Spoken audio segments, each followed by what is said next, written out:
ദൈവത്തിൻ്റെ അതിപരിശുദ്ധ നാമം ഈ സമയം വാഴ്ത്തപ്പെടുമാറാകട്ടെ.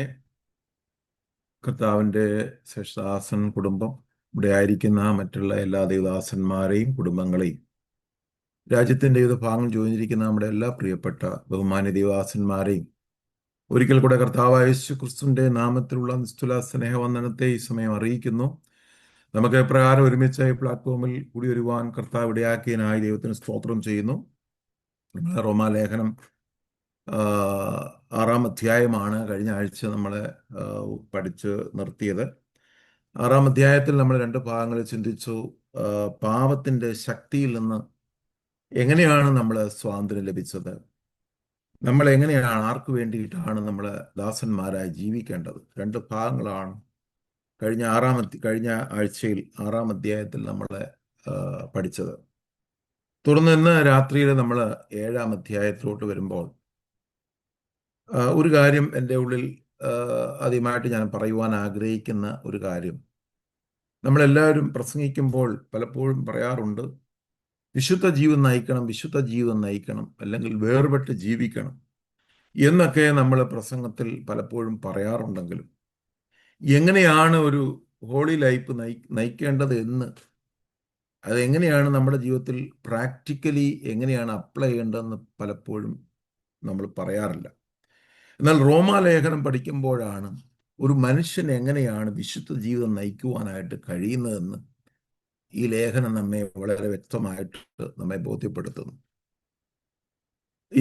ഞാൻ വിചാരിക്കുന്നത്, മനസ്സിലാക്കുന്ന ഒരു കാര്യം, പൗലോസ് അപ്പോസ്തലൻ ഈ കാലഘട്ടത്തിലാണ് ജീവിച്ചിരുന്നതെങ്കിൽ അദ്ദേഹത്തിന് തീർച്ചയായിട്ടും ഒരു ഡോക്ടറേറ്റ് കൊടുക്കേണ്ട ഒരാളായിട്ടാണ് എനിക്ക് തോന്നുന്നത്. പാപത്തെക്കുറിച്ച് വ്യക്തമായ ഒരു ഡെഫിനിഷൻ, ഒരു നിർവചനം, എങ്ങനെയാണ് പാപം ഒരു മനുഷ്യൻ്റെ ശരീരത്തിൽ വസിക്കുന്നത്, എന്തുകൊണ്ട് മനുഷ്യൻ തിന്മ ചെയ്യുന്നു, എന്തുകൊണ്ട് അവന് നന്മ ചെയ്യുവാനായിട്ട് കഴിയുന്നില്ല, ഇങ്ങനെയുള്ള കാര്യങ്ങളാണ് 7-ാം അധ്യായത്തിൽ പൗലോസ് ശക്തമായിട്ട് പ്രതിപാദിക്കുന്നത്.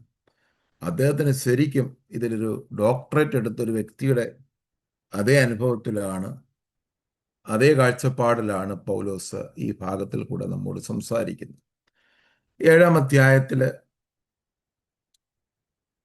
നമ്മൾ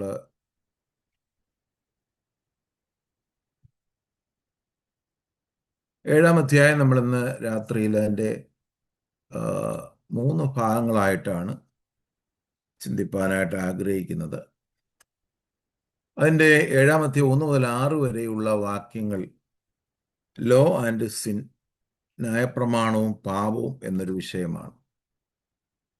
7 മുതൽ 12 വരെയുള്ള വാക്യങ്ങളിൽ നമ്മുടെ ഉള്ളിൽ വസിക്കുന്ന പാപത്തെക്കുറിച്ച്, the problem of indulging sin, നമ്മുടെ ഉള്ളിൽ വസിക്കുന്ന പാപം എന്നൊരു പ്രശ്നത്തെക്കുറിച്ച് അവിടെ വെളിപ്പെടുത്തുന്നു. തുടർന്ന് 13 മുതൽ 20 വരെയുള്ള വാക്യങ്ങളിൽ ഒരു മനുഷ്യൻ്റെ അകത്ത് 2 പ്രകൃതികൾ തമ്മിലുള്ള, 2 നേച്ചർ തമ്മിലുള്ള ഒരു ഫൈറ്റ്, ഒരു കോൺഫ്ലിക്റ്റ് നടക്കുന്നതായിട്ട് പറയും.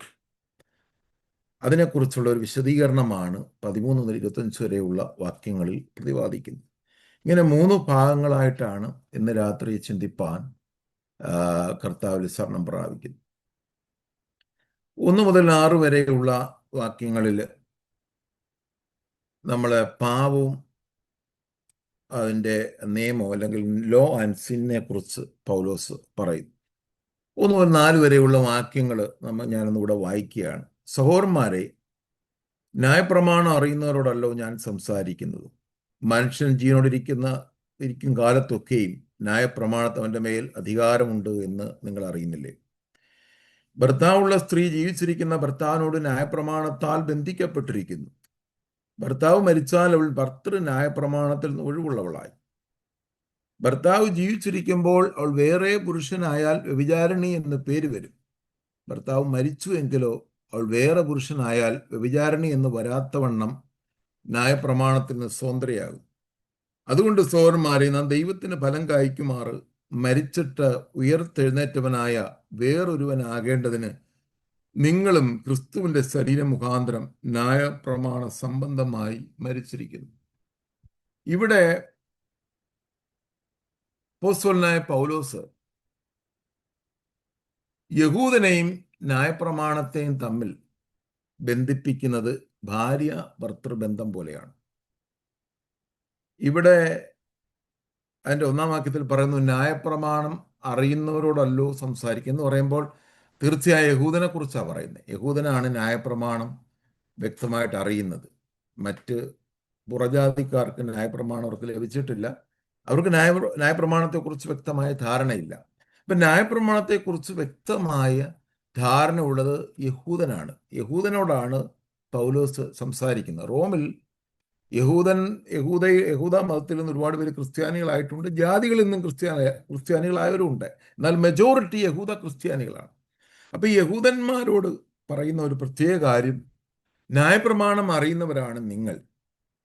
എന്നാൽ പൗലോസ് പറയുകയാണ്, ന്യായപ്രമാണം അനുസരിക്കുന്നിടത്തോളം കാലം, അത് ഉള്ളിടത്തോളം കാലം, അല്ലെങ്കിൽ മനുഷ്യൻ ജീവനോടിരിക്കുന്ന കാലത്തൊക്കെയും ന്യായപ്രമാണം അനുസരിക്കുന്ന ഒരു വ്യക്തിക്ക് ന്യായപ്രമാണത്തിന് മനുഷ്യന്റെ മേൽ അധികാരമുണ്ട്. എന്ന് പറഞ്ഞാൽ അവന്റെ യജമാനൻ ന്യായപ്രമാണമാണ്, ലോയാണ് അവന്റെ യജമാനന്റെ മാസ്റ്റർ എന്ന് പറയുന്നത്.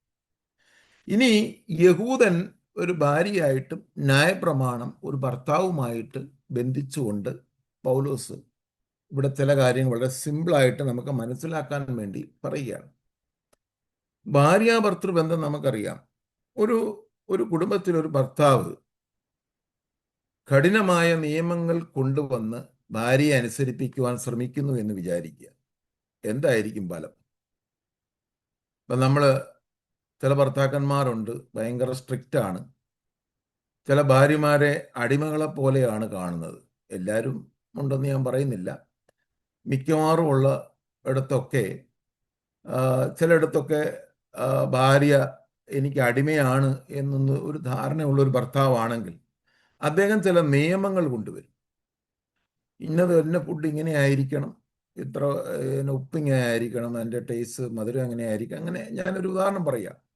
അപ്പം അത്ര കഠിനമായിട്ടുള്ള നിയമങ്ങൾ കൊണ്ടുവന്ന് ഭാര്യയെ അല്ലെങ്കിൽ അദ്ദേഹത്തിൻ്റെ ശിക്ഷണത്തിൽ കൊണ്ടുപോകുമ്പോൾ അദ്ദേഹവുമായി ബന്ധിക്കപ്പെട്ട പ്രമാണത്തിൽ, അല്ലെങ്കിൽ ആ ഭർത്താവിൻ്റെ പ്രമാണത്തോട് ബന്ധിക്കപ്പെട്ട് ഒരു ഭാര്യ ജീവിക്കുകയാണ്. ഭാര്യയ്ക്ക് ഒരിക്കലും നല്ലൊരു, അല്ലെങ്കിൽ ഭർത്താവ് ആഗ്രഹിക്കുന്ന നിലവാരത്തിൽ ഭാര്യയ്ക്ക് ഒരു ഫലം കായ്ക്കുവാനായിട്ട് കഴിയുന്നില്ല എന്ന് വിചാരിക്കുക. ഭാര്യ ചെയ്യുന്നതിനെല്ലാം കുറ്റം കണ്ടുപിടിക്കുന്ന ഒരു ഭർത്താവ്, എല്ലാം ഭർത്താവ് പറയാണ്, നീ ഇന്നത് ചെയ്യണം, ഇന്നത് ചെയ്യണം, ഇങ്ങനെ ചെയ്യണം എന്ന് പറഞ്ഞൊരു നിയമങ്ങൾ കൊണ്ടുവരികയും ഭാര്യയ്ക്ക് അതനുസരിക്കാൻ പറ്റാതിരിക്കുകയും ചെയ്യുമ്പോൾ ഭർത്താവ് പറയാണ്, നീ ശിക്ഷയ്ക്ക് അർഹതയാണ്, നിനക്ക് ഒരിക്കലും ഞാൻ പറയുന്ന അനുസരിക്കുവാനായിട്ട് കഴിയുന്നില്ല എന്ന് പറഞ്ഞാൽ ഭർത്താവ് ഭാര്യയുടെ മേൽ വലിയ ഭാരം കെട്ടിവെക്കുകയാണ്.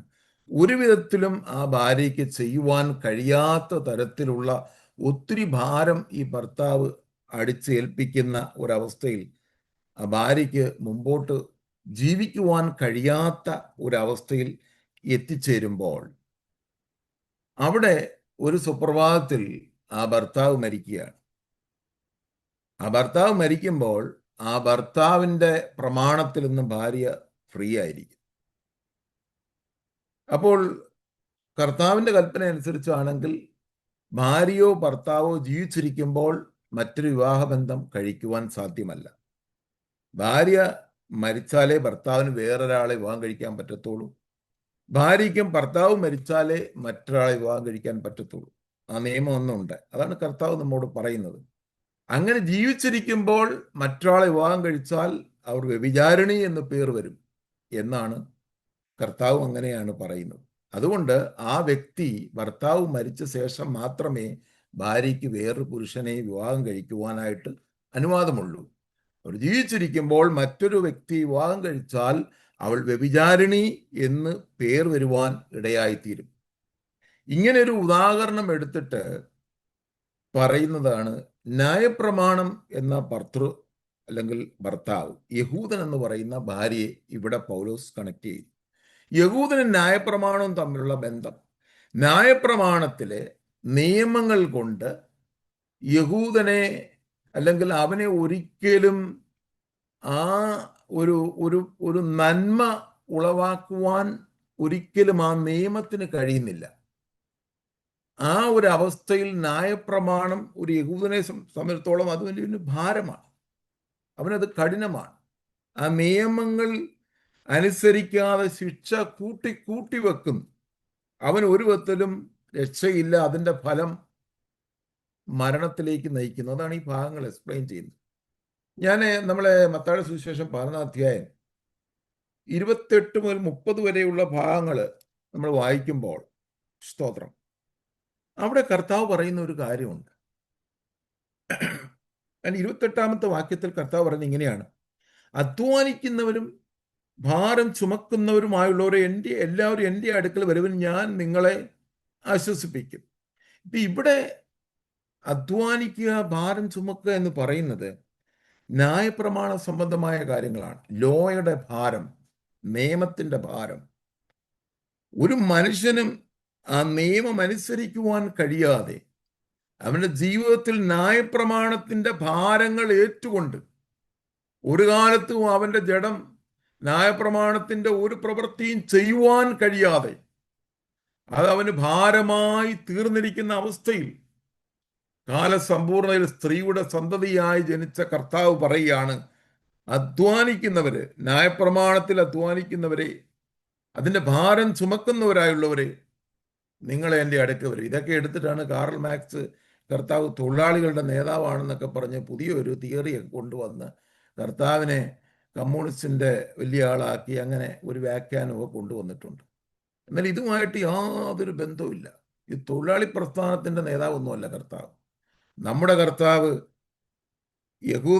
യഹൂദന്മാരുടെ ന്യായപ്രമാണ യുഗത്തിൽ, ആ കാലഘട്ടത്തിൽ ജനിച്ച്, ന്യായപ്രമാണത്തിന് കീഴുള്ളവനായിട്ട് ജനിച്ച് അവരെ വിലയ്ക്ക് വാങ്ങുവാനായിട്ട്, അതിൻ്റെ ശാപം, അതിൻ്റെ ശിക്ഷ കർത്താവിൻ്റെ മേലെ ഏറ്റെടുത്തുകൊണ്ട്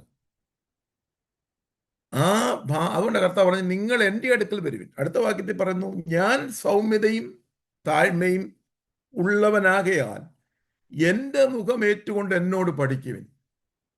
എൻ്റെ യോക്കെന്ന് പറയുന്നത് അത് ഹമ്പിളാണ്, അത് സിമ്പിളായിട്ടുള്ളതാണ്.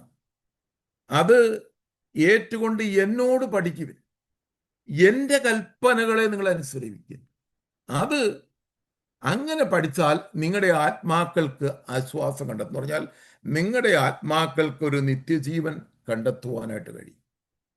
എൻ്റെ മുഖം മൃദുവും എൻ്റെ ചുമട് ലഘുവുമാകും. ഇവിടെ ന്യായപ്രമാണം എന്ന ഭർത്താവ് കഠിനമായ നുഖങ്ങൾ കൊണ്ട് ഒരു മനുഷ്യനെ അനുസരിപ്പിക്കുവാനായിട്ട് നോക്കുമ്പോൾ അത് അവൻ്റെ ജീവിതത്തിൽ ഒരിക്കലും ചെയ്യുവാൻ കഴിയാതെ അവൻ പരാജയപ്പെട്ട് ശിക്ഷകൾ ഏറ്റുവാങ്ങി മരണത്തിനോട്ട് അടുത്തുകൊണ്ടിരിക്കുന്ന സമയത്ത് കർത്താവ്, അല്ലെങ്കിൽ നമുക്ക് നല്ലൊരു ഭർത്താവായി, നല്ലൊരു മണവാളനായിട്ട് വന്നിട്ട്, നിന്റെ ഭാരം എൻ്റെ മേൽ തരും, നിനക്ക് ചെയ്യുവാൻ കഴിയാത്തതിനെ ഞാൻ ചെയ്യും, നീ എന്നിൽ വിശ്വസിച്ചാൽ മതി, ഞാൻ നിനക്ക് പകരക്കാരനായിട്ട് വരിക.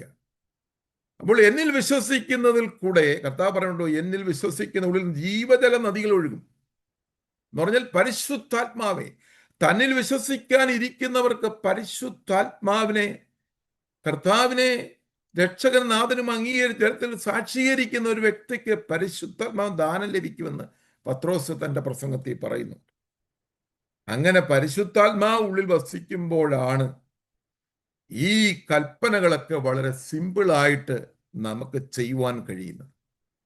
അത് നമ്മുടെ ജഡമല്ല, നമ്മുടെ അകത്ത് വസിക്കുന്ന കർത്താവിൻ്റെ ശക്തി കൊണ്ട് നമുക്കിതിനെ ചെയ്യുവാൻ കഴിയും. നമ്മളെ ചെയ്യുവാനായിട്ടാണ്, ഈ വിശുദ്ധ ജീവിതം നയിക്കുവാൻ തന്നെയാണ് ദൈവം നമ്മെ വിളിച്ചിരിക്കുന്നത്.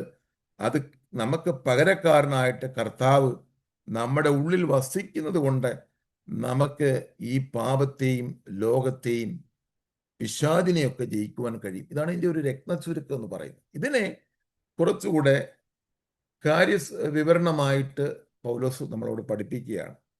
അതാണ് പറയുന്നത്, ഭർത്താവ് ജീവിച്ചിരിക്കുമ്പോൾ വേറൊരാൾ വിവാഹം കഴിച്ചാൽ, അതിവിടെ പറയുന്നു. 2 ഭാഗങ്ങൾ ഞാനിവിടെ വായിക്കുന്നില്ല, ഞാൻ വായിച്ചത് കൊണ്ട്.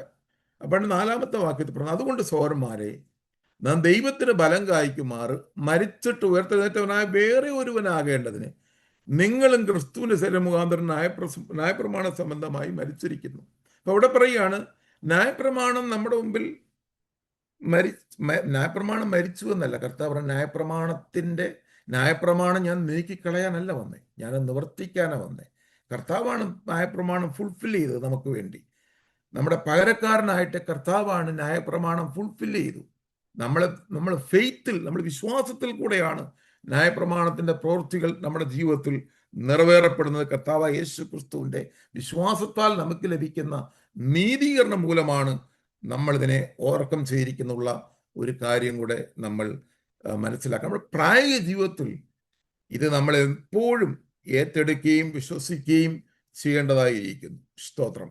അവിടെ പറയാണ്, ഇനി ന്യായപ്രമാണം സംബന്ധമായി നിങ്ങൾ മരിച്ചു. ന്യായപ്രമാണത്തിന് നിങ്ങൾ മരിച്ചു. ന്യായപ്രമാണം മരിച്ചു എന്നല്ല, ന്യായപ്രമാണം നമ്മുടെ മുമ്പിൽ അത് ഡെഡായിരിക്കുന്നു എന്നതുപോലെയാണ്. ന്യായപ്രമാണം നമ്മുടെ മുമ്പിൽ ഡെഡായിട്ടിരിക്കുന്നത് കൊണ്ട്, നമ്മുടെ മുമ്പിൽ അത് മരിച്ചതിനെ പോലെ ആയത് കൊണ്ട് നമ്മൾ ഇനി വേറൊരു മണവാളനെ, ഇതിൽ നിന്ന് ഫ്രീ ആയിട്ട് നമ്മുടെ മണവാളനായ ക്രിസ്തുവിനെ നമ്മൾ വിവാഹം കഴിച്ചിരിക്കുന്നു. അതാണ് പൗലോസ് 2 കൊരിന്ത്യർ 11 പറയുന്നത്, ക്രിസ്തു എന്ന ഏക പുരുഷന് നിർമ്മല കന്യകയായി നിങ്ങളെ വിവാഹ നിശ്ചയം ചെയ്യുവാൻ ഏൽപ്പിച്ചിരിക്കുന്നു. കൊരിന്ത്യ സഭയോട് പൗലോസ് പറയുന്ന അതാണ്, ഒരു മണവാളനും മണവാട്ടിയും എന്നുള്ള സങ്കല്പം. ന്യായപ്രമാണം എന്ന ഭർത്താവിൽ നിന്ന് എന്നേക്കുമായി നമ്മൾ ഒഴിവുള്ളവരായി, യഹൂദനോട് പറയുകയാണ്, നിങ്ങൾ അതിൽ ഒഴിവുള്ളവരായി നിങ്ങൾ ക്രിസ്തുവിന്റെ മണവാട്ടിയായി തീരുന്നു എന്നുള്ളൊരു കാര്യം ഇവിടെ പൗലോസ് പറയുന്നു. ക്രിസ്തുവിന്റെ ശരീരം മുഖാന്തരം ന്യായപ്രമാണ സംബന്ധമായി മരിച്ചിരിക്കുന്നു. ക്രിസ്തുവിന്റെ ശരീരം എന്താണ്? കാൽവരി ക്രൂസിൽ കർത്താവ് മരിച്ചു, ഉയർത്തെഴുന്നേറ്റു. അതേ അനുഭവമാണ് നമ്മളും ക്രിസ്തുവിന്റെ ശരീരം മുഖാന്തരം അവനൂടെ മരിച്ചു. അത് 6-ാം അധ്യായം കഴിഞ്ഞ ആഴ്ച നമ്മൾ പഠിച്ചു. അവനൂടെ നമ്മൾ മരിച്ചു. കർത്താവായ യേശു ക്രിസ്തു മരിച്ചപ്പോൾ നമ്മൾ മരിച്ചു. ഇതാണ് നമ്മുടെ ഫെയ്ത്ത്. ഇതാണ് നമ്മുടെ ഉള്ളിൽ വർക്ക് ചെയ്യേണ്ടത്. ഇത് നമ്മുടെ അകത്ത് വർക്ക് ചെയ്യുമ്പോൾ, ഡെയിലി കൺഫസ് ചെയ്യുമ്പോൾ, ഡെയിലി നമ്മളിത് ആക്ടിവേറ്റ് ചെയ്യുമ്പോഴാണ് നമ്മൾ ഡേ ടു ഡേ ലൈഫിൽ പാപത്തിൽ നിന്ന് നമ്മൾ രക്ഷപ്പെടുവാനായിട്ട് സാധിക്കുന്നത്.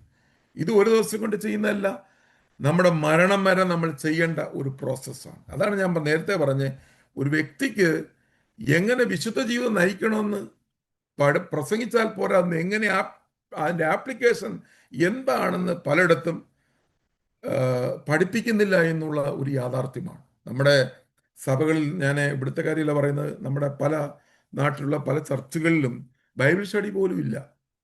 വ്യക്തമായ ലേഖനങ്ങളോ കാര്യങ്ങളോ ഒന്നും തന്നെ പഠിപ്പിക്കുന്നില്ല. നമ്മുടെ ആഴ്ചയിൽ നിശ്ചയിക്കപ്പെട്ടിരിക്കുന്ന മീറ്റിങ്ങുകൾ കൂടി പോകുന്നല്ലാതെ വ്യക്തം ബൈബിൾ സ്റ്റഡി നടത്തുന്ന സഭകളുണ്ട്, എന്നാൽ വളരെ അത് തുലവും കുറവാണ്.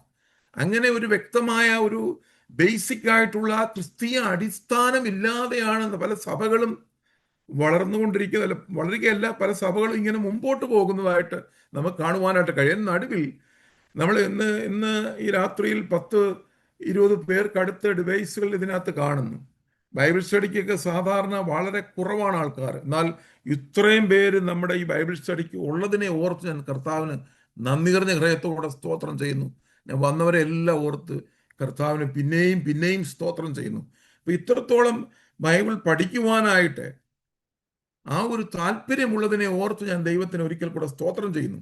ഇവിടെ പറയുന്നു, അതിൻ്റെ 5-ാം വാക്യത്തിൽ പറയുന്നു, നാം ജഡത്തിലായിരുന്നപ്പോൾ ന്യായപ്രമാണത്തുളവായ പാപരാഗങ്ങൾ മരണത്തിന് ഫലം കായ്ക്കത്തക്കോണം നമ്മുടെ അവയവങ്ങളിൽ വ്യാപരിച്ചു പോകുന്നു. അപ്പം ഈ മരണത്തിന് കാരണമായ പാപരാഗങ്ങൾ, സിൻഫുൾ പാഷൻസ്, അല്ലെങ്കിൽ അതിൻ്റെ മോഹങ്ങൾ നമ്മുടെ അവയവങ്ങളിൽ എന്ന് പറഞ്ഞാൽ, ന്യായപ്രമാണം അത് ഈ പൗലോസ് പലയിടത്ത് ഇതിങ്ങനെ എക്സ്പ്ലെയിൻ ചെയ്യുന്നുണ്ട്. പല കാര്യം നമ്മൾ റിപ്പീറ്റായിട്ട് കേൾക്കുന്നതായിട്ട് തോന്നും.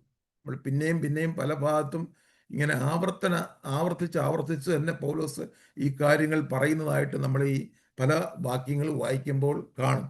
നമ്മൾ കഴിഞ്ഞ ആഴ്ച ചിന്തിച്ചപ്പോഴും ഇത് തന്നെ നമ്മളിത് കേട്ടു. അതുകൊണ്ട് ഞാൻ ഇതിനെ ഒത്തിരി എക്സ്പ്ലെയിൻ ചെയ്യാനായിട്ട് ആഗ്രഹിക്കുന്നില്ല.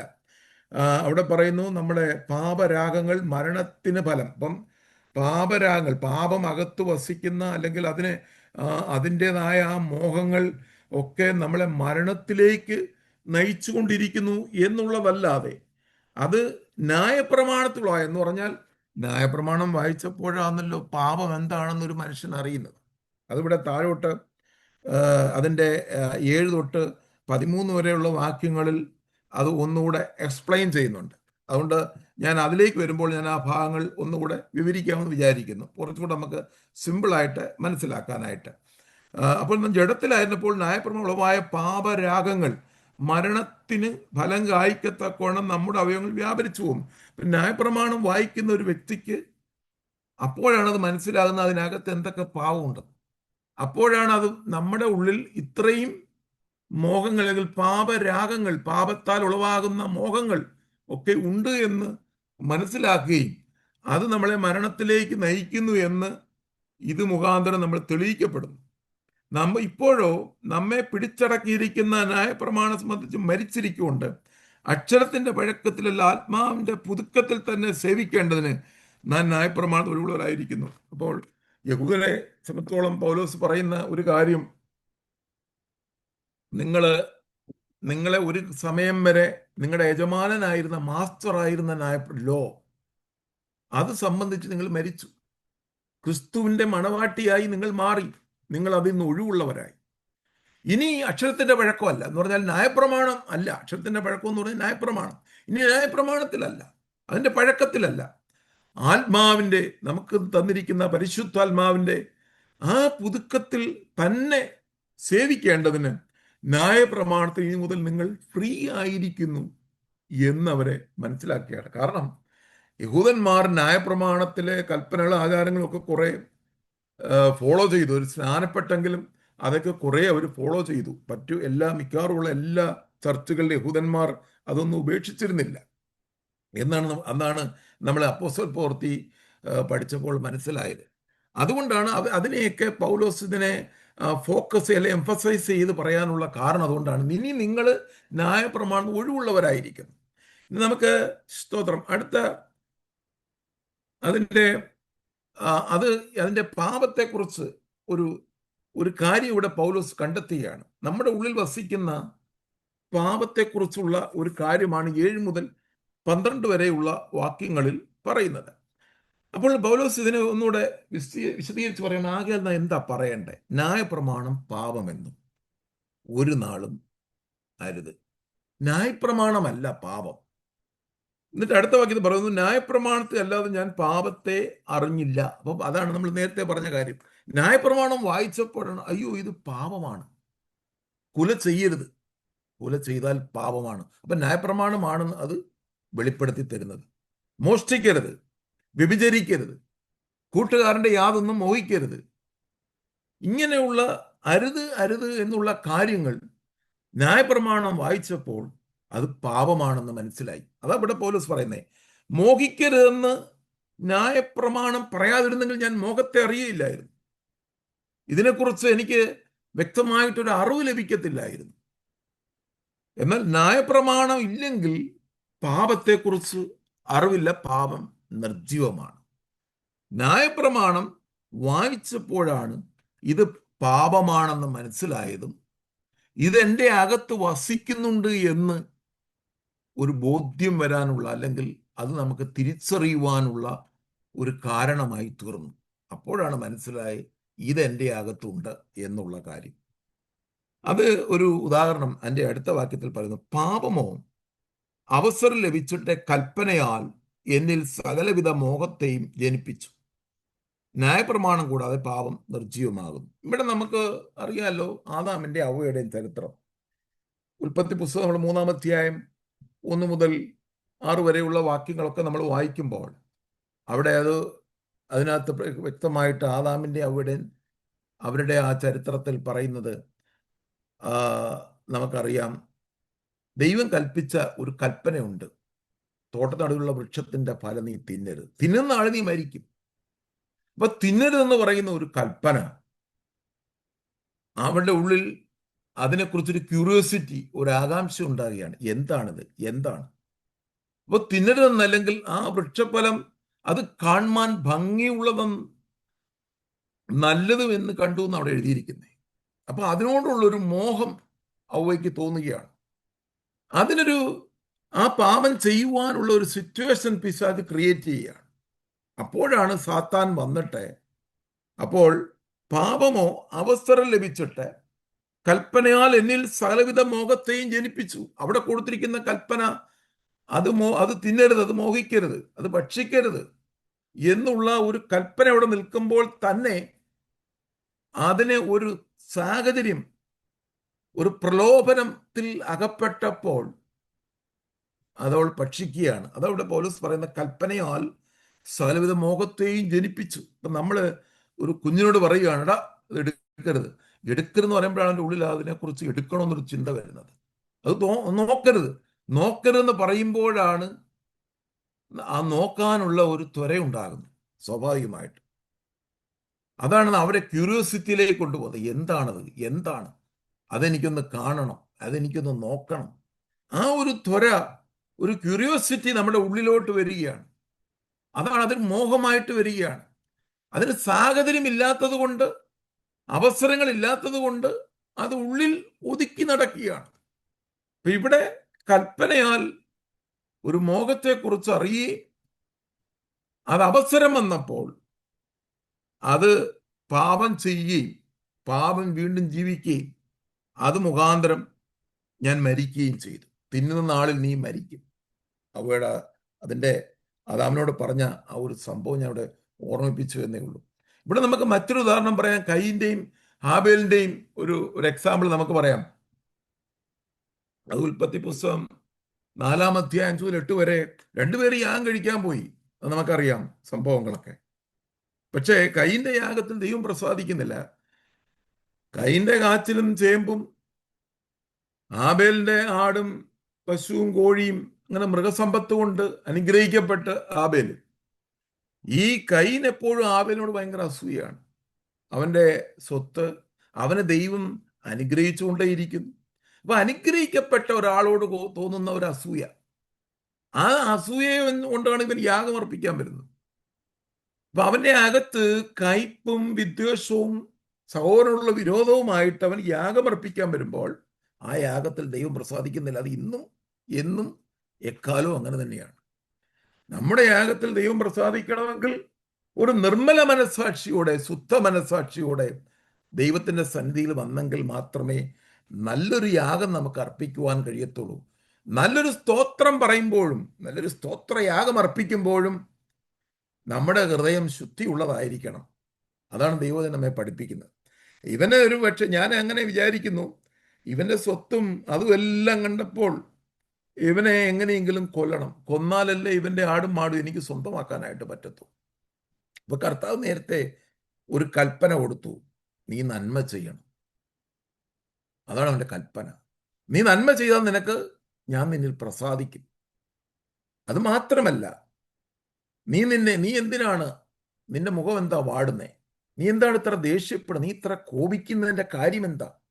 നിനക്കൊരു നന്മ ചെയ്യാനായിട്ട് കഴിയത്തില്ല. നീ നന്മ ചെയ്യണം. നന്മ ചെയ്താൽ നിനക്ക് പ്രസാദമുണ്ടാകും. അത് മാത്രമല്ല, പാപം നിന്റെ വാതിക്കൽ നിൽക്കുന്നു. പാപം നിന്റെ അകത്ത് കിടക്കുകയാണ്. നീ അതിനെ കീഴടക്കണം. ആ കൽപ്പന കിട്ടി. അവന് മനസ്സിലായി, കാര്യങ്ങളെല്ലാം അവൻ അറിഞ്ഞു, പാപത്തെ തിരിച്ചറിഞ്ഞു. പക്ഷേ അവനെ അത് ജയിക്കുവാനായിട്ട് കഴിഞ്ഞില്ല. സാഹചര്യങ്ങൾ ക്രിയേറ്റ് ചെയ്യപ്പെട്ടപ്പോൾ, അവസരം ലഭിച്ചപ്പോൾ അവന് ലഭിച്ച കൽപ്പന അവനെ ചതിക്കുകയും അതവനെ മരണത്തിലേക്ക് നയിച്ചു. ഹാബേലിനെ കൊന്നത് മുഖാന്തരം കയീനും നിത്യമരണത്തിലേക്ക് പോകുവാനുള്ള ഒരു റീസണായി മാറി. അതവിടെ പൗലോസ് പറയുന്നേ, കൽപ്പന വന്നപ്പോൾ പാപം വീണ്ടും ജീവിക്കുകയും, അതായത് പാപമോ അവസരം ലഭിച്ചിട്ടെ, എപ്പോഴും പാപം കൂടുതൽ ശക്തി പ്രാപിക്കുന്നത് സാഹചര്യങ്ങൾ ക്രിയേറ്റ് ചെയ്യപ്പെടുമ്പോഴാണ്, അവസരങ്ങൾ ഉണ്ടാകുമ്പോഴാണ്, എല്ലാ സാഹചര്യങ്ങളും ഒത്തുവരുമ്പോഴാണ്. ഒരു കള്ളന് മോഷ്ടിക്കണമെങ്കിൽ എല്ലാ സാഹചര്യം ഒത്തു വരണം. അവൻ്റെ ഉള്ളിൽ മോഷണത്തിന്റെ പാപം കിടപ്പുണ്ട്. അവന് സാഹചര്യം ഇല്ലാത്തതുകൊണ്ടാ നമ്മൾ ചെയ്യാതിരിക്കുന്നത്. പലരും പാപം ചെയ്യാതിരിക്കുന്നത് അവസരങ്ങളില്ലാത്തത് കൊണ്ടാണ്. അവസരം ലഭിച്ചു കഴിഞ്ഞാൽ കൽപ്പനയാൽ സ്ഥലം മോഹത്തെയും മോഹത്തെ ജനിപ്പിച്ചു. ന്യായപ്രമാണം കൂടാതെ പാപം നിർജ്ജീവമാകുന്നു എന്ന് ഇവിടെ പൗലോസ് പറയും. ഞാൻ ഇതിൻ്റെ ഒരു ചെറിയ എക്സാമ്പിൾ ഇങ്ങനെ പറയുകയാണ്. അവനെ കയീൻ ഹാബേലിന് അവസരം കിട്ടിയപ്പോൾ കൊന്നുകളഞ്ഞു എന്ന് ഞാൻ പറഞ്ഞു.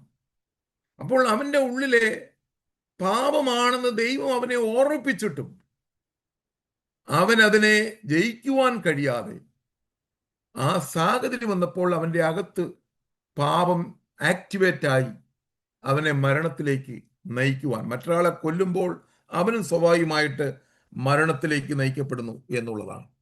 ഞാൻ ഒരു കാലത്ത് ന്യായപ്രമാണം കൂടെ ജീവിച്ചിരുന്നു. എന്നാൽ കൽപ്പന വന്നപ്പോൾ പാപം വീണ്ടും ജീവിക്കുകയും ഞാൻ മരിക്കുകയും ചെയ്തു. ഇങ്ങനെ പൗലോസ് പറയാ, ഇങ്ങനെ ജീവനായി ലഭിച്ചിരുന്ന കൽപ്പന എനിക്ക് മരണഹേതുവായി തീർന്നു എന്ന് ഞാൻ കണ്ടു. പൗലോസ് ഒരു ഒബ്സർവേഷൻ പറയുകയാണ്. ഇപ്പോൾ ഈ ന്യായപ്രമാണത്തിലെ കൽപ്പന ആണല്ലോ കൊല ചെയ്യരുത്, പക്ഷെ ഇത് കൊല ചെയ്യുന്നു. അപ്പോൾ കൽപ്പന അത് മരണത്തിന് കാരണമായി തീരുന്നു എന്ന് പൗലോസ് പറയുകയാണ്. അത് കണ്ടു. പാപം അവസരം ലഭിച്ചിട്ട് കൽപ്പനയാൽ എന്നെ ചതിക്കുകയും കൊല്ലുകയും ചെയ്തു എന്ന് പറഞ്ഞു. ഞാൻ എൻ്റെ എക്സ്പ്ലനേഷൻ താഴോട്ട് പറയുമ്പോൾ പറയുന്നുണ്ട്. എന്നിട്ട് പൗലോസ് ഒരു കാര്യം ഇവിടെ 12-ാം വാക്യത്തിൽ പറയുന്നു, ന്യായപ്രമാണം വിശുദ്ധം, കൽപ്പന വിശുദ്ധവും ന്യായവും നല്ലതും തന്നെ. പൗലോസ് കണ്ടെത്തുന്ന ഒരു കാര്യം പറയുകയാണ്, ലോ അല്ല പ്രശ്നം. ലോ മരണഹേതുവായി തീർന്നു എന്ന് ഞാൻ മനസ്സിലാക്കി. പക്ഷെ ലോയ്ക്കല്ല ഇവിടെ കുഴപ്പം, ന്യായപ്രമാണമല്ല. അത് മരണത്തിന് ഹേതുവായി തീർന്നത് കൽപ്പനയാണെങ്കിലും, കൊല ചെയ്യരുതെന്നുള്ളത് കൽപ്പനയാണ്. അതെന്റെ അകത്ത് കിടന്ന പാപമാണ് ചെയ്തതെന്നാണ് പൗലോസ് പറയാൻ ഇവിടെ താഴോട്ട് വായിക്കുമ്പോൾ അത് പറയുന്നത്. പക്ഷെ അതെന്നെ മരണഹേതുവായി തീർന്നു എന്ന് ഞാൻ കണ്ടുവെങ്കിലും ന്യായപ്രമാണം വിശുദ്ധമാണ്, അത് ന്യായമാണ്, ഇത് നല്ലതാണ് എന്ന് പറയുകയാണ്.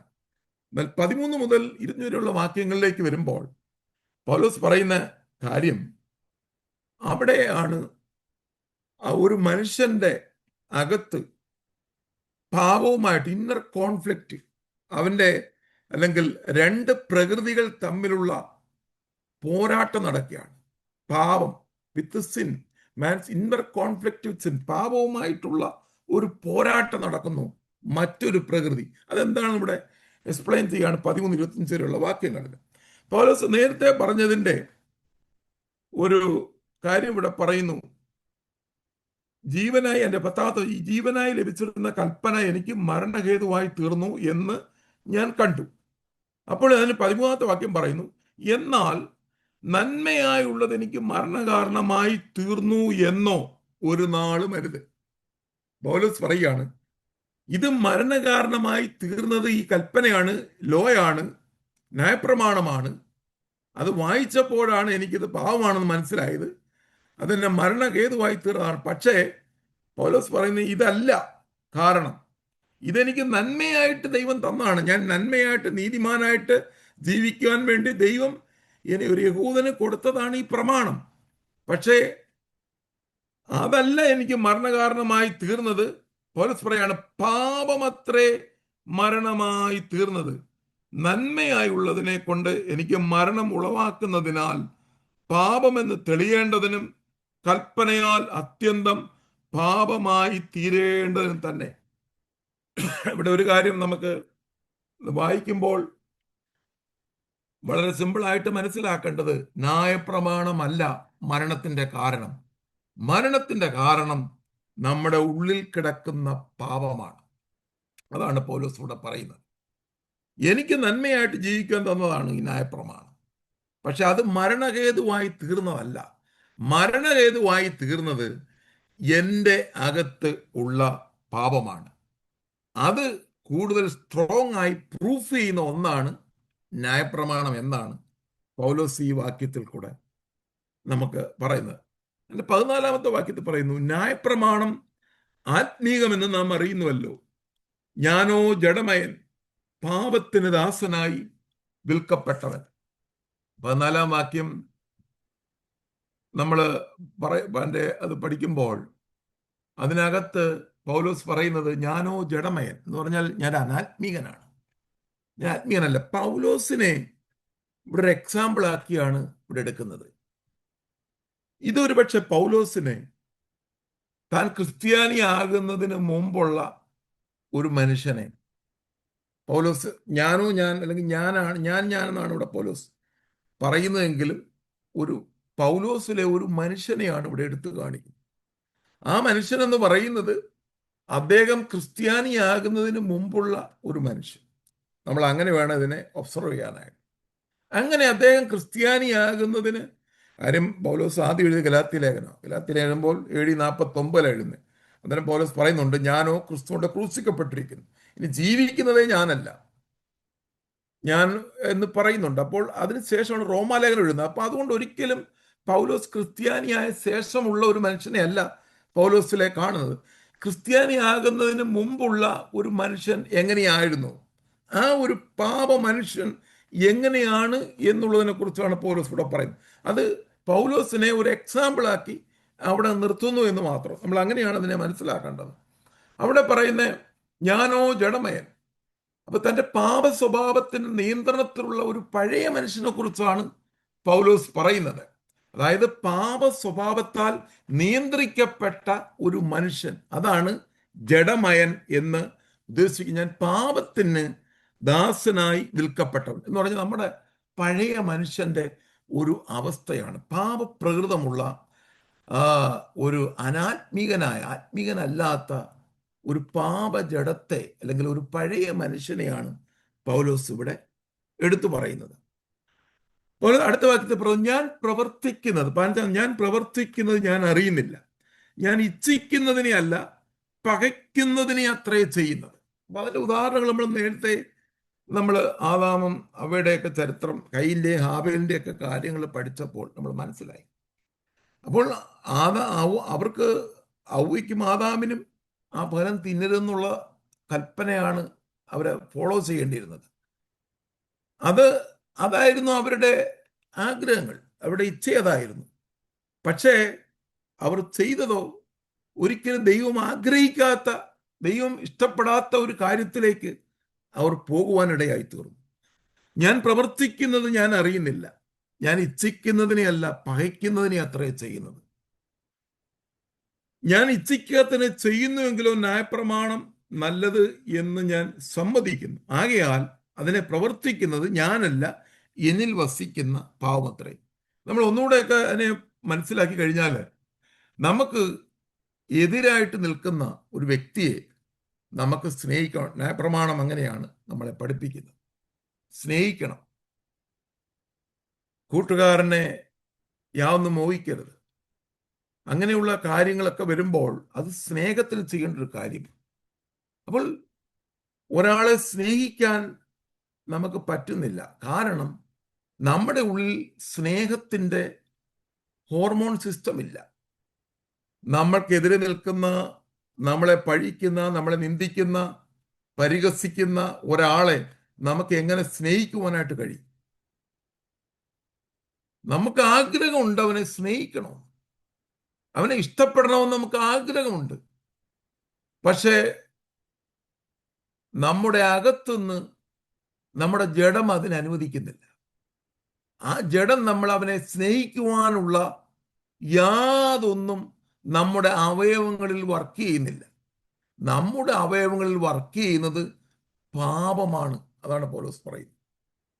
ഞാൻ ഇച്ഛിക്കുന്നത് അവനെ സ്നേഹിക്കണമെന്നുള്ള, പക്ഷേ എനിക്ക് അവനെ സ്നേഹിക്കാൻ കഴിയുന്നില്ല. കയീന്റെ ആഗ്രഹം ഹാബേലിനെ സ്നേഹിക്കണം എന്നുള്ളതായിരുന്നായിരിക്കാം, പക്ഷേ അവന്റെ ഉള്ളിൽ കിടക്കുന്ന പാപം അവനെ കൊല്ലണമെന്നുള്ള ആ ഒരു ഇതിലേക്ക് അതാണ് അവനിൽ ശക്തി പ്രാപിച്ചു കിടക്കുന്നത്.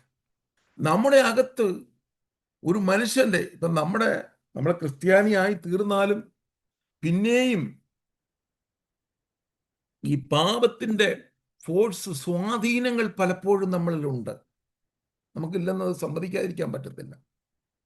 അതിനെയാണ് നമ്മൾ ഡെയിലി ക്രിസ്തുവിനോട് കൂടെ ഡെയിലി മരിക്കണം എന്ന് പൗലോസ് പറയുന്നതിൻ്റെ. അതാണ് പൗലോസ് ചെയ്തത്. ഞാൻ ഡെയിലി ഞാൻ ക്രൂശിക്കപ്പെട്ടു. അപ്പൊ ക്രിസ്തുവിനോട് യഥാർത്ഥത്തിൽ മരിച്ചു എന്ന് വിശ്വസിക്കുന്ന ഒരാളിലേക്ക് പാപത്തിന്റെ ശക്തി കടന്നു വരികയില്ല. അതുകൊണ്ട് യോഹന്നാൻ ലേഖനം എഴുതി പറയുന്നത്, ദൈവത്തിൽ ജനിച്ചവൻ ആരും പാപം ചെയ്യുന്നില്ല. അവന് പാപം ചെയ്യുവാൻ കഴിയത്തില്ല, കാരണം അവന്റെ ഉള്ളിൽ പരിശുദ്ധാത്മാവ് അവനെ വിലക്കും. അവന്റെ ഉള്ളിൽ പരിശുദ്ധാത്മാവിന്റെ ശക്തി ഈ പാപത്തിന്റെ ശക്തിയെ കീഴടക്കും. നേരത്തെ കയീന് അവന്റെ പാപത്തിന്റെ ആഗ്രഹത്തെ കീഴടക്കുവാനായിട്ട് അവന് കഴിഞ്ഞില്ല. അവന്റെ ജഡം, അവന്റെ അകത്തെ പാപത്തിന്റെ ശക്തി അത്ര സ്ട്രോങ് ആയിരുന്നു. അതുകൊണ്ടാണ് അവനെ കൊല ചെയ്യുന്നതിലേക്ക് നയിക്കുന്നത്. ഇന്ന് എന്തുകൊണ്ട് കൊലപാതകങ്ങളും അക്രമങ്ങളും യുദ്ധങ്ങളും ഒക്കെ നടക്കുന്നത്? ഈ പാപത്തിന്റെ ശക്തി ഒരു മനുഷ്യന്റെ അകത്ത് വസിക്കുന്നത് കൊണ്ടാണ്. രാഷ്ട്രങ്ങളുള്ള യുദ്ധങ്ങളല്ല, ഈ വാറുകൾ എന്താണ്? അവന്റെ ആ സ്വത്തുക്കളൊക്കെ തട്ടിയെടുക്കുവാനുള്ള മോഹം, അതാണ് അവനെ പാപത്തിലേക്ക് നയിക്കുന്നത്. ആ രാജ്യം കീഴടക്കണമെന്നുള്ള അവന്റെ പാഷൻ, അവന്റെ പാപരാഗങ്ങൾ, അവന്റെ സിൻഫുൾ പാഷനാണത്. അത് വെട്ടിയെടുക്കണം. അവന്റെ സ്വത്ത്, ആ രാജ്യത്തിന്റെ ഓയിൽ എനിക്ക് പിടിച്ചെടുക്കണം. ആ രാഷ്ട്രം കീഴടക്കണം. അവിടെയുള്ള സ്വത്തുക്കൾ തട്ടിയെടുക്കണം. ഇത് മനുഷ്യന്റെ ഉള്ളിലെ പാപത്തിന്റെ ശക്തിയിൽ നിന്ന് വരുന്ന, സ്വാധീനത്തിൽ നിന്ന് വരുന്ന ഒരു കാര്യമാണ്. ഇത് മനുഷ്യന്റെ അകത്ത് അവയവങ്ങളിൽ ഇത് വ്യാപരിക്കുന്നുണ്ടെന്ന് പൗലോസ് ഇവിടെ അദ്ദേഹത്തിന് ദൈവം വെളിപ്പെടുത്തി കൊടുത്ത ഒരു കാര്യമാണ്. അതുകൊണ്ട് റോമാലേഖനം വളരെ ഇമ്പോർട്ടൻ്റ് ആണ്. ശരിക്കും മനസ്സിലാക്കി പഠിച്ചു കഴിഞ്ഞാൽ, പ്രിയമുള്ളവരെ, നമുക്ക് മരണം വരെ ഒരു വിശുദ്ധ ജീവിതം നയിക്കുവാനായിട്ട് നമുക്ക് കഴിയും. ഇതിനെ ശരിയായി മനസ്സിലാക്കിയാൽ, നാം എന്താണ്, നാം ആരാണെന്ന് യഥാർത്ഥത്തിൽ തിരിച്ചറിഞ്ഞു കഴിഞ്ഞാൽ നമുക്കിതിൽ നിന്നൊരു ജയം പ്രാപിക്കുവാനായിട്ട് കഴിയും. ഈ ലോകത്തെയും പാപത്തെയും പിശാചിനെയും ജയിക്കുവാനായിട്ട് ഒരു വ്യക്തിക്ക് കഴിയണമെങ്കിൽ നമ്മുടെ അകത്ത് വസിക്കുന്ന പരിശുദ്ധാത്മാവിനെ നമ്മൾ യഥാർത്ഥമായിട്ട് അത് ആക്ടിവേറ്റ് ചെയ്ത്, ആ വിശ്വാസത്താൽ നമ്മൾ കർത്താവിനോട് കൂടെ ഡെയിലി മരിച്ച് ദിനവും ക്രൂസ് എടുത്ത് അവനെ അനുഗമിക്കുകയാണെങ്കിൽ നമുക്കൊരു ഹോളി ലൈഫ് നയിക്കുവാനായിട്ട് കഴിയും. സ്തോത്രം. ആമേൻ. നമ്മുടെ സിൻഫുൾ നേച്ചറുള്ള ജഡമാണ്. അതുകൊണ്ടാണ് പൗലോസ് പറഞ്ഞത്, ഞാൻ ഇച്ഛിക്കാത്തതിനെ ചെയ്യുന്നുവെങ്കിലോ ന്യായപ്രമാണം നല്ലത് എന്ന് ഞാൻ സമ്മതിക്കുന്നു. ആകയാൽ എന്നെ പ്രവർത്തിക്കും, ഞാൻ എന്നിൽ വസിക്കുന്ന പാപമത്രേ. എന്നാൽ എന്നിലെന്ന് വെച്ചാൽ എൻ്റെ ജഡത്തിൽ നന്മ വസിക്കുന്നില്ല എന്ന് ഞാൻ അറിയുന്നു. നന്മ ചെയ്യുവാനുള്ള താല്പര്യം എനിക്കുണ്ട്, പ്രവർത്തിക്കുന്നില്ല. സ്തോത്രം. അപ്പോൾ അദ്ദേഹം ഇത് ബുദ്ധിയുടെ പ്രമാണം, അല്ലെങ്കിൽ മനസ്സാക്ഷി, അല്ലെങ്കിൽ അതിനെ പറയുന്നത് ലോ ഓഫ് മൈ മൈൻഡ്. എൻ്റെ മനസ്സിന്റെ പ്രമാണം, എൻ്റെ ബുദ്ധിയുടെ പ്രമാണം, എൻ്റെ മനസ്സാക്ഷി പറയുന്നത് ചെയ്യരുതെന്നാണ്. പക്ഷെ എൻ്റെ അകത്തെ പാപം എന്നെ കൊണ്ട് ചെയ്യിപ്പിക്കുന്നു.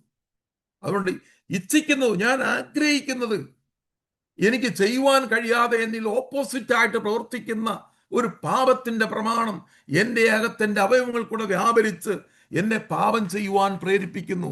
ഇന്ന് പലയിടത്തും പലരും പാപം ചെയ്യുന്നതിൻ്റെ കാരണം, സ്തോത്രം, നമ്മൾ കർത്താവായ യേശു ക്രിസ്തു എനിക്ക് വേണ്ടി മരിച്ചെന്നുള്ള ആ ഒരു ഫെയ്ത്ത് ലെവല് നമ്മുടെ അകത്ത് പലപ്പോഴും ആക്ടിവേറ്റ് ചെയ്യപ്പെടാത്തത് കൊണ്ടാണ്. അത് നമ്മുടെ അവയവങ്ങളിൽ കർത്താവിന്റെ നീതിയായി നമ്മൾ വെളിപ്പെട്ട് കഴിഞ്ഞാൽ നമുക്ക് മറ്റുള്ളവരെ സ്നേഹിപ്പാൻ കഴിയും, നമ്മളെ ഉപദ്രവിക്കുന്നവർക്ക് വേണ്ടി പ്രാർത്ഥിപ്പാൻ കഴിയും, നമുക്കെതിരായി നിൽക്കുന്നവരെ അനുഗ്രഹിച്ച് പ്രാർത്ഥിക്കുവാൻ കഴിയും, നമുക്കെതിരായിട്ട് നിൽക്കുന്നവരെ വാസ്തവമായി സ്നേഹിക്കുവാൻ കഴിയും, അവർക്ക് വേണ്ടി ജീവൻ കൊടുക്കുവാൻ കഴിയും. കർത്താവിൻ്റെ ഡിവൈൻ നേച്ചർ, ദിവ്യ സ്വഭാവം നമ്മുടെ ജീവിതത്തിൽ കടന്നു വന്നാൽ നമുക്കിതിനെല്ലാം ജയിക്കുവാനായിട്ട് കഴിയും. അതാണ് യഥാർത്ഥമായ ശിഷ്യത്വം, യഥാർത്ഥമായ ഒരു ക്രിസ്തീയ ജീവിതം എന്ന് പറയുന്നതാണ്.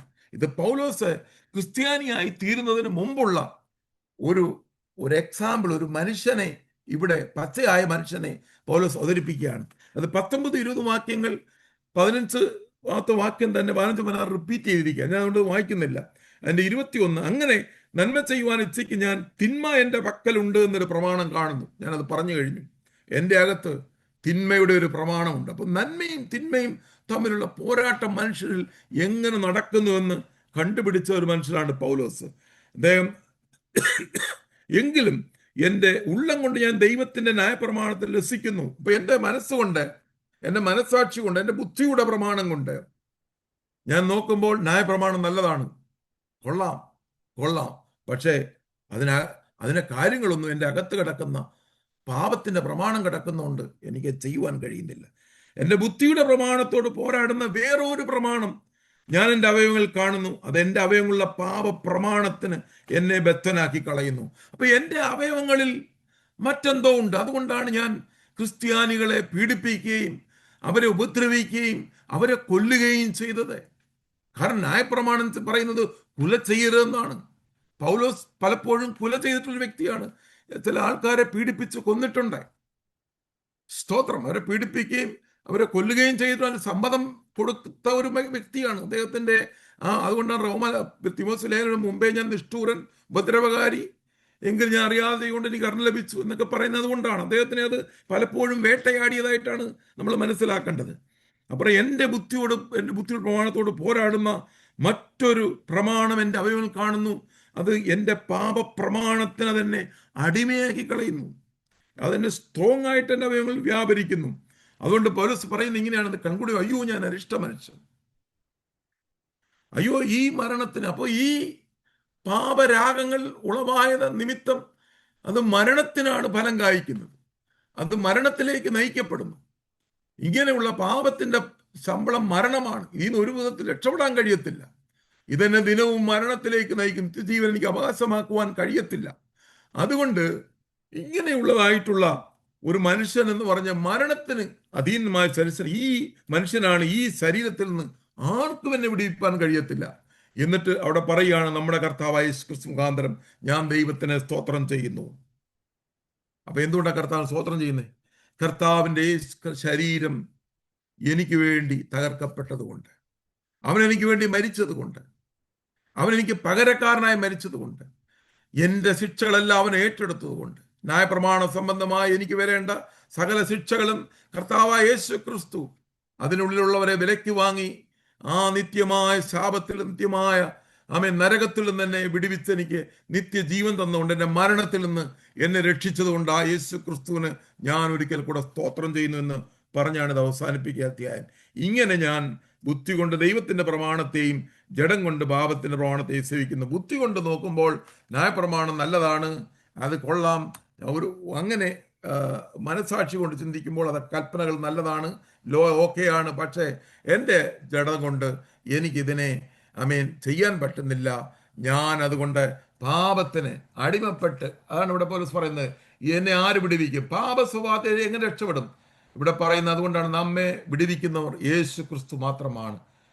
നാം പൗലോസിനെ മാത്രമല്ല, കർത്താവ് വിശ്വാസത്തോടെ നോക്കി ദൈവത്തെ വിളിക്കുന്ന ഏവരെയും വിടുവിപ്പാൻ, എല്ലാവരെയും പാപത്തിൽ വിടുവിപ്പാൻ കർത്താവ് ശക്തനായതുകൊണ്ട് കർത്താവിന് സ്തോത്രം ചെയ്യുന്നു. ഇവിടെ പൗലോസ് അവസാനിപ്പിക്കുമ്പോൾ ഇവിടെ പറയുന്നത് ഇങ്ങനെയാണ്, നമ്മുടെ ക്രിസ്ത്യ ജീവിതത്തിൽ നന്മയും തിന്മയും, പഴയ മനുഷ്യനും പുതിയ മനുഷ്യനും, പാപസ്വഭാവവും ആത്മസ്വഭാവവും തമ്മിലുള്ള പോരാട്ടം, ഒരു സംഘട്ടനമുണ്ട്. എന്നാൽ അത് നിലനിൽക്കേണ്ട ഒന്നല്ല, ആ സംഘട്ടനം തീരേണ്ടതാണ്. അത് യേശു ക്രിസ്തുവിൽ കൂടെ ഈ സംഘർഷം അവസാനിച്ചു കഴിഞ്ഞു. കർത്താവിൽ വിശ്വസിക്കുന്ന ഒരാൾക്ക് ഇങ്ങനെയുള്ള പോരാട്ടത്തിൽ നിന്ന് ജയിക്കുവാനായിട്ട് കഴിയും, നമുക്ക് നന്മ ചെയ്യുവാനായിട്ട് കഴിയും. ഇങ്ങനെയുള്ള പാപപ്രമാണത്തെ നമുക്ക് ഓവർകം ചെയ്യുവാൻ കഴിയുമെന്നുള്ള കാര്യമാണ് പൗലോസ് തുടർന്ന് 8-ാം അധ്യായത്തിലോട്ട് വരുമ്പോൾ പ്രായോഗിക ജീവിതത്തിൽ നമുക്ക് എങ്ങനെ ഇതുമായിട്ട് ജീവിക്കാം, എങ്ങനെ ആത്മാവിൽ ഒരു പുതിയ ജീവിതം നയിക്കാം എന്നുള്ള കാര്യങ്ങളാണ് തുറന്ന് അടുത്ത അധ്യായത്തിൽ പൗലോസ് നമ്മളെ പഠിപ്പിക്കുന്നത്. നമുക്ക് ഇന്ന് രാത്രിയിൽ 7-ാം അധ്യായം അവസാനിക്കുമ്പോൾ ഒരു മനുഷ്യൻ്റെ ഉള്ളിൽ പാപം എങ്ങനെ വസിക്കുന്നു, പാപം എങ്ങനെ പോരാടുന്നു എന്നുള്ള കാര്യങ്ങളും, ന്യായപ്രമാണത്തിൽ യഹൂദനും ന്യായപ്രമാണം തമ്മിലുള്ള ബന്ധം എന്തായിരുന്നുവെന്നും അതിൽ നിന്നും അവരെ വേർപെട്ടു എന്നും അവർ എന്നേക്കുമായി ക്രിസ്തുവിനെ വിവാഹം നിശ്ചയം ചെയ്തിരിക്കുന്നു എന്നും ഉള്ള കാര്യങ്ങളൊക്കെ പൗലോസ് 7-ാം അധ്യായത്തിൽ കൂടെ വളരെ വ്യക്തമായി പഠിപ്പിക്കുന്നു. 8-ാം അധ്യായത്തിൽ ഒരു മനുഷ്യൻ ആത്മാവിൽ എങ്ങനെ ജീവിക്കാം എന്നുള്ള കാര്യങ്ങളാണ് തുറന്ന് നമ്മൾ അടുത്ത ആഴ്ച പഠിക്കാൻ പോകുന്നത്. ഈ വചനങ്ങൾ ദൈവമേ അനുഗ്രഹിക്കട്ടെ എന്ന് ആത്മാർത്ഥമായി പ്രാർത്ഥിക്കുന്നു. ഞാൻ സൃഷ്ടി വിരമിക്കുന്നു. God bless you all.